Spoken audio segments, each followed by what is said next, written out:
Hello and welcome to today's episode of the Effortless Swimming Podcast. I'm really excited to bring you this episode with professional triathlete Matthew McElroy.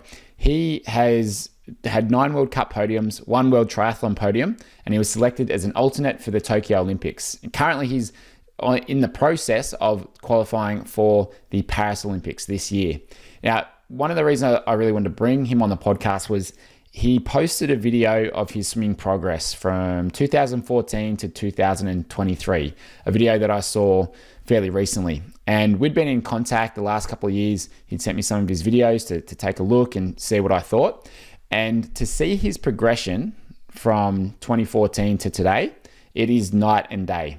So I wanted to ask him, what did he do particularly in the beginning of his career to get to the point where he started off as a runner, to then actually becoming someone who can mix it with some of the best triathletes in the world when it comes to his swimming.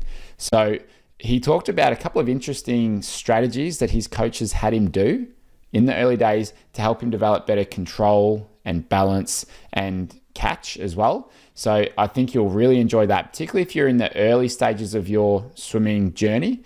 There's some really good strategies here that some were new to me, some I'd heard before, and I think you're really going to enjoy this one. So we look into that on this episode with Matthew McElroy. Let's jump into it. What was your background in swimming? I know you were a runner as a kid, but what kind of background did you have in swimming? Yeah, so thanks for the introduction. So my background was actually surfing. I surfed competitively for I think I surfed competitively about like 6 years. So I started surfing when I was 6. So I was always in the water. Surfed in the NSSA, which is like, for those that don't know, it's basically just young kids that surf competitions every weekend. You get in a bunch of heats and you try to make it to the final and then win the final.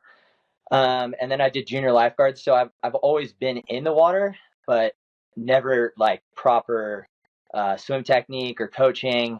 I was completely just swimming with my head up, body surfing, not in a pool, not doing flip turns, just being in the water as a kid. But yeah, that's I guess that's where I started, and then being a runner. That was it. Did it feel like it was a foreign thing to go from having that running background to having to join a squad and start swimming laps in the pool and doing proper sessions? Like, was that quite unusual and maybe a bit uncomfortable compared to the running train that you were doing?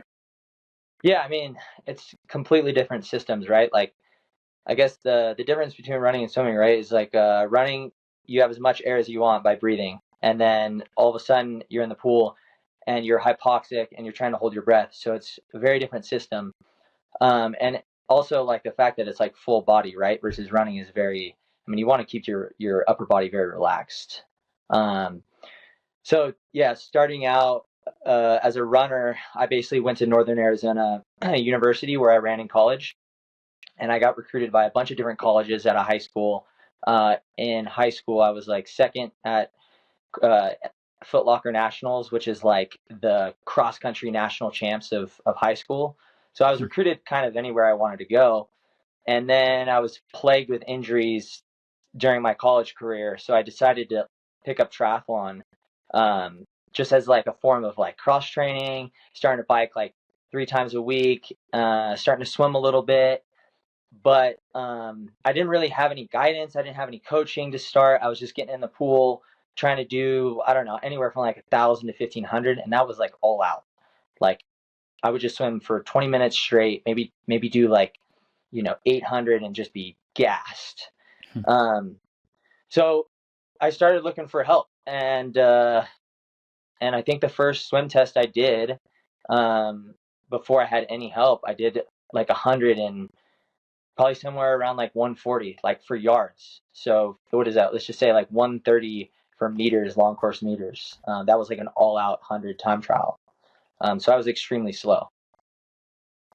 And did that, what were your thought then when you went to 130? Did you feel like, man, I don't know what I need to do to get faster? Or was it like, all right, I know I'm new to this. I know I can get a lot quicker and I know how. Like where was your head at when you started out? Yeah, I think, well, what attracted me like to triathlon first of all was like USA Triathlon at the time had like a development program where they were kind of like promoting this idea that if you hit certain standards on the run and the swim and the bike, that you could start getting paid full time and then race around the world. And so, kind of sounds like pretty interesting to me. I was like, okay, I could go like the pro running path and be a marathoner, but I'm kind of plagued with injuries at the moment. Or I can go down this path where, you know, I'm probably the best guy in terms of running that's signing up for this. So I heard about this, reached out to like an international coach, and that's when I got thrown in with like some of the best triathletes in the world down in San Diego. But just even backtracking, like you said, like that 130, like I showed up to San Diego and got the doors blown off me. I didn't even know how to flip turn. Like I didn't know how to properly flip turn, and um, I just didn't like. It was pretty eye opening when I jumped in the pool with a bunch of pro triathletes and realized right then that you had to be the minimum. I would say on this group, you had to be like a varsity high school swimmer was like the bare minimum. Mm. And what were they welcoming in that group? Were they like, all right, we can see you new to this. We'll help you lift that level and that standard of where you're at, or was it? Did they sort of exclude you a bit from the group and go, this guy's no good? Oh, not at all. I mean, like those are some of the best times of my life, man. Like just working super hard with those guys. Like I'll have to name drop, but I had like Joe Malloy, Greg Billington, Eric Lagerstrom. Eric's a big, big name in the triathlon world right now. Um, Manny Huerta, he was like a mentor of mine, and all those guys went to the Rio Olympics, except for Eric. And they took me under their wing, I think the biggest thing that helped me is like I had a great coach at the time, Paulo Sousa, who took a very unique approach to someone at my ability. But what I did was I asked a lot of questions. I think that's the one thing that you have to do with like better swimmers is like ask them questions about like what are you feeling in the water, like what are you doing differently, what drills are you working on, what are you thinking about, right? Like how are you moving your body through the water, and what cues are you using to set your stroke up? So I ask questions every day, whether it was swimming or just racing in general. And those guys gave me all their little pro tips. And some of those guys are still my best friends, and I talk to them all the time. And most of them are retired now. But I learned pretty quick. I would say, after a year of swimming with this group, I remember pretty vividly, like being able to do an hour of swimming, like 4 to 5,000 yards on the 115 base. So doing 100s, sending off 100, 200, 300s, being able to make the 115 send off. That was like a huge accomplishment for me. Um, and yeah, I soaked a lot up from those guys at that first couple of years. You said the coach took a unique approach with you. What was that approach and what was different about it? Yeah, so I went from just kind of swimming on my own a couple days a week, like I said, 1,000 to 1,500. I actually brought like a buoy. We started out basically swimming 40,000 yards a week, 6 days a week. We did double swims on Tuesday, Thursday, and then we used the Vasa trainer. We had the Vasa trainer for 20 minutes on the second, just before we did the double swim in the afternoon. And basically, the concept was I'm a runner, right? Like I'm extremely skinny and I don't have any lats. I don't have that core stabilization that swimmers have. So we had to build that through what we would call it brute force, right? Just getting the yardage in and using the Vasa, but also using the double pool buoy. So what we would do is we'd have two buoys, we'd put it together. You'd have a swim band like this, which is a flat tire from a bicycle, or you can use one of the fancy ones. And what we would do is we would tie it around and then put another buoy through there, through the middle. So you had two buoys together, and then you had another band that actually went up on this side that you could put your feet through. So you'd actually put your feet through the middle here. And so when you're coming from a runner, right, with terrible position, and your legs are like basically going towards the bottom of the pool and sinking, this sort of lifted your legs up and you're swimming with your head like submerged into the water. And so it kind of gave me the awareness that like I need to swim with my head submerged really deep. And so we did I, he basically, after our first camp, I was still in college. He sent me back to NAU with a double pool buoy, and I swam 5,000 yards every night, 6 days a week, and I still finished sixth in the 10K at NCAA's on the track. So I got 3 All-Americans, still swimming 5K a night, which for a runner is a lot at altitude. And a lot of that came from, like, you could see kind of body transformation. Like I started to get the swimmer's V, right? And my lats started to get really strong. So the double pool buoy was like the first thing that we implemented into that swim progression. And what did you notice, aside from the obviously better body position, what did you notice in how you felt when you swam? And did you feel a difference through like that core control and your balance in the water? Did that start to become evident pretty quickly, or was that something that just kind of developed without really noticing the difference? It was kind of like once I took the buoy out, it almost put me in the right position, if that makes sense, because I did so many yards. I did like a year and a half with the double pool buoy, and most of my swims, as soon as I took it out, it's almost like that was where I was stuck. And it was Wow. the stroke was very flat. There wasn't a lot of rotation. It was very pull focused. We started implementing like the 2-beat kick. I obsessed over Ledecky's 2-beat kick, and the next thing you know, like I could swim in a chase pack at the short course distance draft legal racing. So after a year, I want to say a year and a half, maybe 2 years. So what was the next step from there? So you built up that upper body strength, you started to get some fitness and some strength, and you started with the 2-beat kick. Did you then progress on to other types of kick, a 4-beat or a 6-beat? How did that progress? Yeah, so in 2018, I left that group in San Diego with Paulo Sousa, and I started working with Ian O'Brien. And then we kind of like, I felt like I started making steps and progressing to the point where I was like, felt pretty flat in the first 300 of the race, which in triathlon in the short course, like the first buoy is everything. It's the difference between, you getting on the podium sometimes and you finishing 30th. And so get out speed's super critical. And I felt like as soon as I jumped in the water, I didn't have any speed. It was just one speed the whole time. So as soon as I went to that, my coach Ian O'Brien, he's coached multiple Olympians, Taylor Knibb. Right now he's coaching Summer Cook, me. He's got a pretty good pedigree of athletes. He started to say, "Hey, we gotta start kicking, and you gotta start driving from the hip." And some of the cues that he likes to use is like, fast arm entry, good hinge of like the elbow, to catch.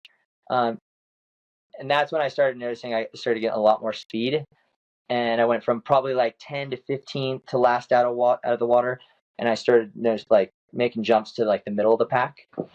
And I'm still working on it. Like I'm still like, if I have a bad swim, I might be that in the back. And if I have a better swim, I'm in the middle. So it's a constant learning experience. But the next step was 6-beat kick and really focusing on speed work. What sort of things did you do to develop your speed aside from the kicking, obviously? Yeah. Like a lot of parachute work, just a lot of like dive starts, working on, good underwater, because those sort of things matter. Like when you're on a start line on a pontoon versus like Ironman, Ironman 70.3, I've done a couple. You're sort of like, there's no pontoon. Sometimes there's a beach run in, but most of the time you're just kind of in open water treading. So, underwaters and doing a good dolphin kick doesn't matter. But when you're on a pontoon and you're doing a super sprint like we had in Hamburg, I mean, you want to get 2 really good dolphin kicks and get half a body length away from the guys who are left and right of you, because you're in these little boxes, right? And you're almost shoulder to shoulder, and you're going to come up, on top of them. So Yeah. doing a lot of explosive like 50s, 25s, 100s at the start of a threshold set. So we might add like we might do multiple rounds, like 250s from a dive on 2 minutes, full gas, and then straight into 8x100 threshold, right? Now Mm, getting into like a pace that, we can hold for an hour or a 1500. But I mm, do agree with you, like you said, like, working on that kick is going to be super important because you're going to need it in the beginning of a race. And then when you slot in and you get on the right feet, then you turn it off. Then you can turn it off, wait for the bike. mm. But even in Ironman, like I did Indian Wells 70.3, Ben Canute, some of these really good swimmers, the Norwegians were there, and we had to get out really hard. I had to use that kick, and then I turned it off as soon as I got into, that fourth position. Mm. Yeah, and that's what we had Kat Matthews on the podcast, and she said that after her bike accident, the one upside from it was that she could only kick for quite a while, and that actually developed her kick to a point where it allowed her to swim faster. So she just ended up doing fast 25, sometimes with fins, sometimes without, as part of her warm up pretty much every session, and that just developed her kick to the point where it improved the rest of her swim.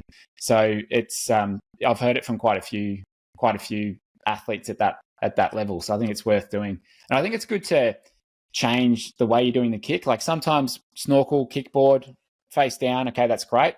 But also kick on your back, kick on your side, work the kick in those different directions. Even vertical kick's a great one for that as well. And that can also just help develop the kick a bit better rather than just doing face down with a kickboard, because you've got more pressure down, and then on the up kick there's less water on top, so you've got less kind of resistance there. So you typically only end up working the kick in that one direction, not much in the upward direction. So that's why I think the side kick or the vertical kick can be good to do as well. And you mentioned the parachute there, so that resistance work can add a lot of power to your stroke. And we're seeing that with some of the best swimming sprinters in the world, like Cam McElroy is really big on that resistance work in the water, and it's paying dividends for him. So this is the fastest guy over 50. Have you heard of Cam McElroy, or is Yep. it? You have, yeah. So there's a big push on that at the moment, which is really interesting to watch. So in terms of your swimming, what about technically? What about things to do with your stroke that have been a theme for the last couple of years? Yeah, we've also done like a lot of IM work. We tend to do that in a lot of our aerobic swims.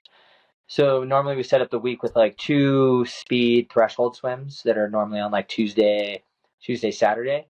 And then we do 2 aerobic swims, which add like IM, and then like change in speed, like a lot of negative split work, where you're sort of going from like an aerobic pace, and then maybe you get down to threshold or even faster sometimes. So another thing we do is like a 400, where we do a little more breath control, where we do a breathe every 3, breathe every 4, breathe every 5, breathe every 6. And that gets extremely hard when you're at altitude at 7,000 feet, doing especially in short course. Like long course, Cool. you don't have to flip, but I just go extremely lactic when you're not breathing as much and you have to flip turn constantly every like 16 seconds. Um, and then there's like the strength aspect, like getting with my coach, working on range of motion, doing a lot of dry land, band work, making sure I warm up properly. I think that's super underrated, right? Like getting on the pool deck and doing like 5-10 minutes every day of just like getting the body warmed up, shoulder blades, pecs, you name it, core, just waking the body up for the swim. The same goes for the run. Like you do the same for track sessions, doing drills. So just a mixed bag of things. And I think I've noticed the most in just like really hitting quality. Like I have the best swims when I focus less on doing a bunch of gray. Let's just call it the gray area, like a pace that's just sloppy.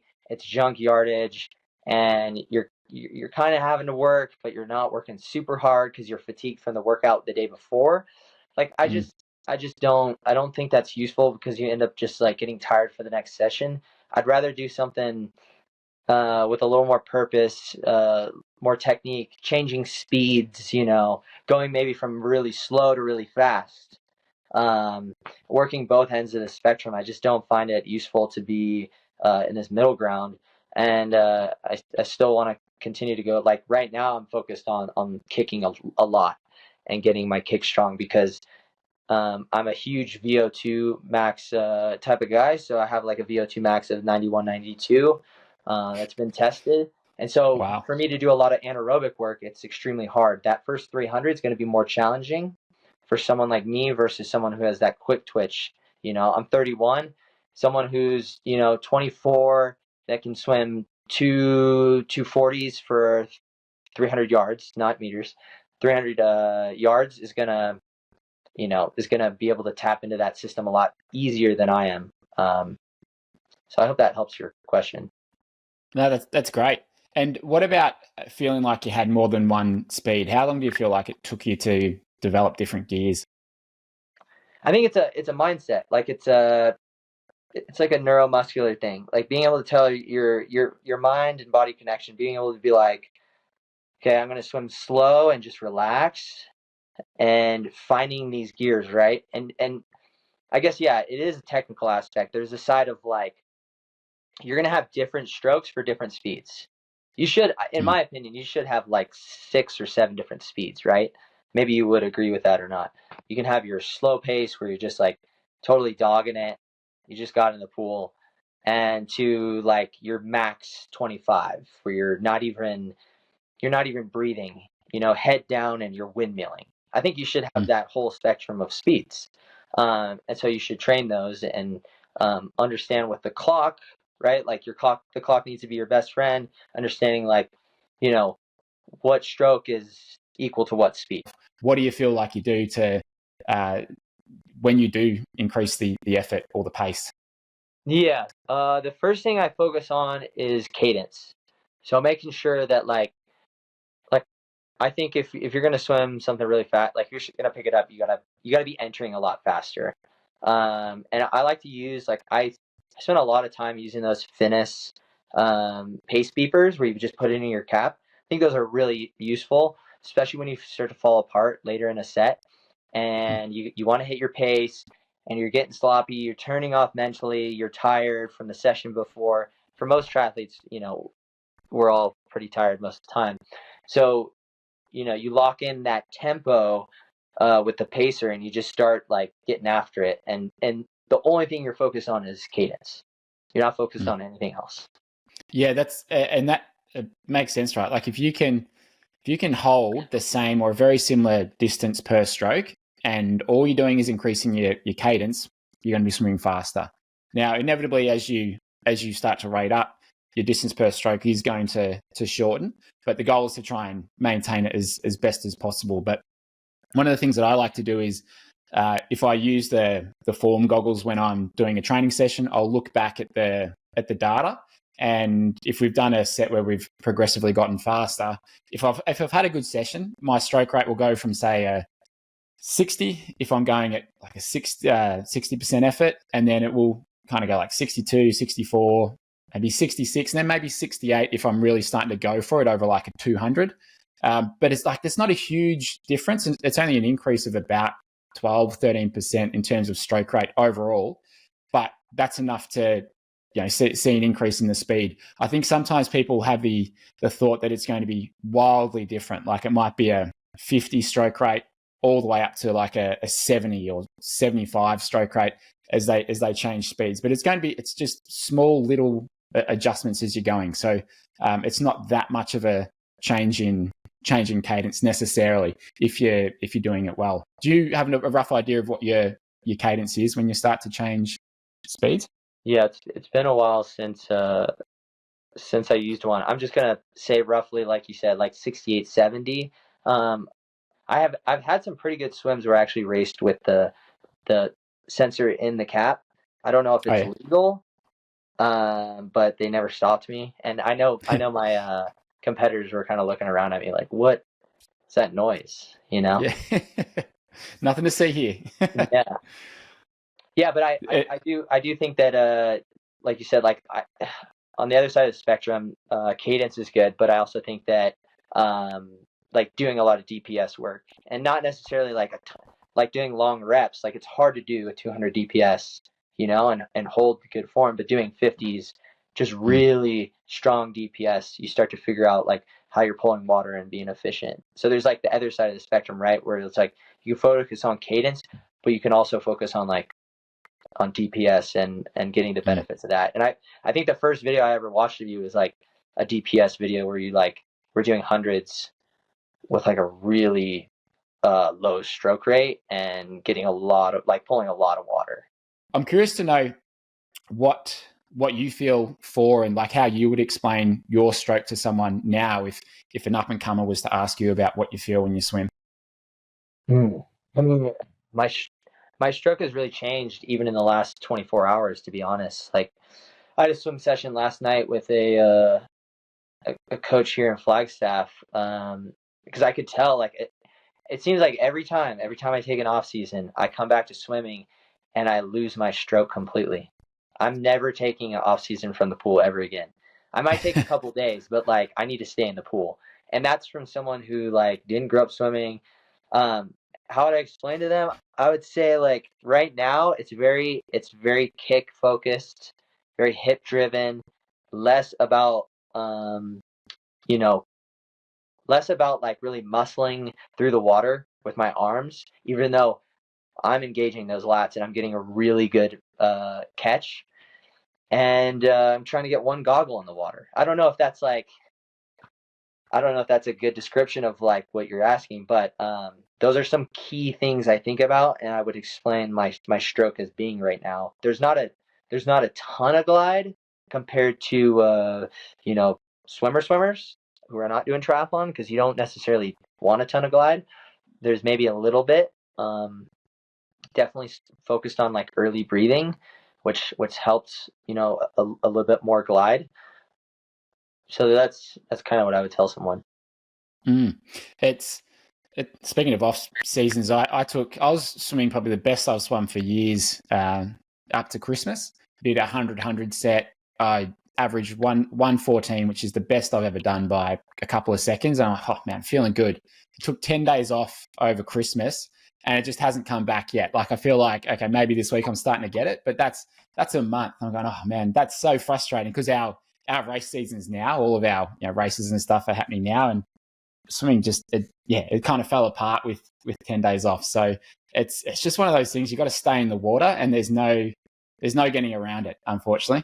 Yeah. Do you feel like getting video or having someone look at your stroke to kind of like pinpoint what's going on with it is helpful? Because I know when I get I always try to tell someone like to take a video of me, not too often because I think like you can get paranoid, right? But like once every 3 weeks, get a video of you swimming a certain pace, probably not slow, but like maybe your threshold pace, and then kind of break it down, like what do you need to work on? I feel like that's helpful.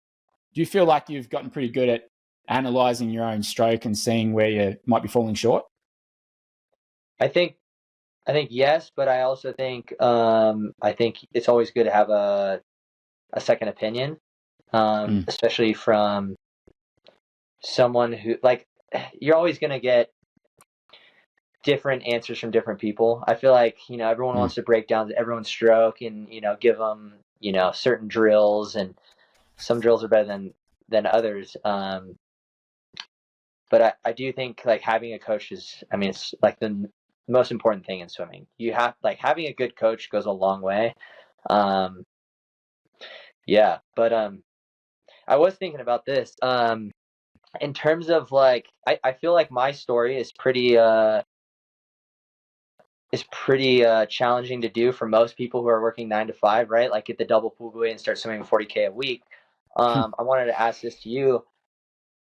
What do you do with most people in my situation? Like most people can't just swim, 8 times in 6 days and just dedicate their life to swimming like me. And I almost think that maybe there's an easier approach to getting how good I am, but maybe not. Maybe I did take the right approach in the last 9 years to get to the point where I am mid, hopefully front pack this season.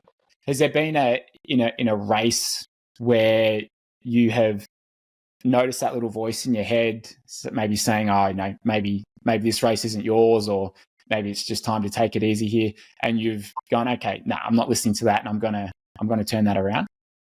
Yeah, I mean that happens every race. Every race I get warmed up. I'm days out. I've traveled across the world. Europe, Japan, sometimes in Australia, and there's all this buildup, right? All this hype, and there's doubt all the time.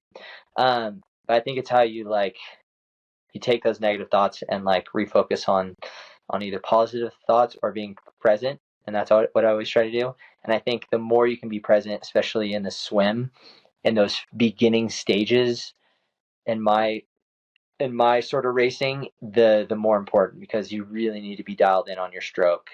And then as soon as you get into your position, you can't really move much. So yeah, just channeling negative thoughts. I like to do a lot of I try to do meditation every day. So I only do 5 minutes because I have really bad ADHD. I'm kind of a tripper.